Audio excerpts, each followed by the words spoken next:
Lovely Andrea just came to the interesting part. You gentlemen remember our first quarter projections?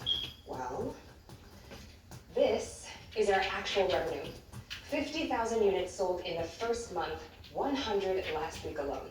Those are real numbers. Mm-hmm. I mean, I knew we were doing well, We can barely keep up with demand. Well, then I say we increase production with a larger facility. we can expand to other regions. You know, we should put some cash into R&D and lay the foundation for a whole new line. Y'all be parking your yachts next to mine before the year's out. You know, maybe you can put these with Pilates. Well, how else you could buy the studio? How she could buy Pilates? I don't think that's possible. Bryn, look at Domino trying to get his tail. Well, listen, I have been here before, right? I mean, we are playing with the big boys now. And with profits this promising, competitors are trying to buy us for a nickel and a rub down. But I think we can all agree that the real winning formula is not just what's in this little bottle. No.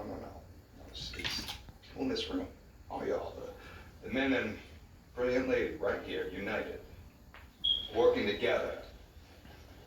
You struck gold, my friends, and I don't know, but anybody here want to let him take away our gold? I'd like to see him try it.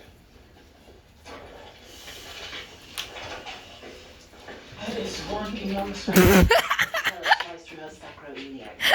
Explains why she can't move her leg. Her pelvis has been completely separated from her spine. And is torn through a return of the artery. The damage is so extensive because this propeller is cut. So the plan is we remove the propeller, stop the